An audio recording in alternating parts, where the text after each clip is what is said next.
എനിക്ക് തോന്നുന്നു ഇപ്പോഴത്തെ ഒരു പടങ്ങളൊക്കെ പറഞ്ഞാൽ ഇപ്പൊ ഞാൻ പറയാം ഇപ്പോ കുമ്പളങ്ങി നൈറ്റ്സ് ഫോർ എക്സാമ്പിൾ നമ്മൾ എക്സാമ്പിൾ എടുക്കുകയാണെങ്കിൽ അപ്പൊ പക്ഷെ അതിന്റെ പടത്തിന്റെ ഒരു മൂഡ് എന്ന് പറയുമ്പോൾ ഒരു വേറെ ആണല്ലോ കുമ്പളങ്ങിൽ നടക്കുന്ന ഒരു അപ്പൊ അതില് സൂരജേട്ടന്റെ ശബ്ദം വരുമ്പോ ആണ് മാച്ച് ആവുന്നത്. അപ്പൊ ഞാൻ പാടുമ്പോൾ അത് കുറച്ചൊരു ട്രെൻഡിയായി മാറും ചിലപ്പോ. ആരും കാണാൻ ഹൃദയതാരമതിൽ ഞാൻ പാടുമ്പോൾ കുറച്ചൊരു റൊമാൻറ്റിക് വേറൊരു ഫീലാണ് അതിൽ വരുന്നത്. സോ എനിക്ക് തോന്നുന്നു ഇപ്പൊ ഗോവിന്ദ് ചേട്ടൻ ചെയ്യുന്ന പടങ്ങളും കൂടുതൽ അങ്ങനത്തെ പടങ്ങളാണ്. ഇപ്പോ വിജയ് സേതു 96 എന്ന പടത്തില്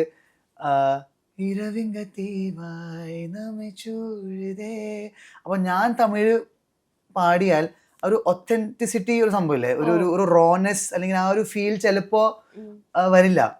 യുനോ സോ ഇപ്പൊ പ്രദീപ് ഒക്കെ പാടുന്ന പോലെ അവരുടെ തമിഴ് ഒരു വേറെയാണ്, വേറെ രീതിയിലാണ് അവര് സംസാരിക്കുക അല്ലെങ്കിൽ പാടുമ്പോ ഒരു ഒത്തന്റിസിറ്റി റോനെസ് ഉണ്ട് അതില്.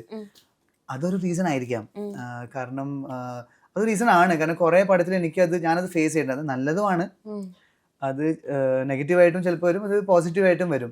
കാരണം ഞാൻ പാടുമ്പോൾ കുറച്ചൊരു ട്രെൻഡി പോലെ അല്ലെങ്കിൽ ഇപ്പോൾ റൊമാൻറ്റിക് ബാംഗ്ലൂർ ഡേയ്സ് ഒക്കെ പോലെ പടത്തില് ഒരു പാട്ടാണെങ്കിൽ ഓക്കെയാണ്.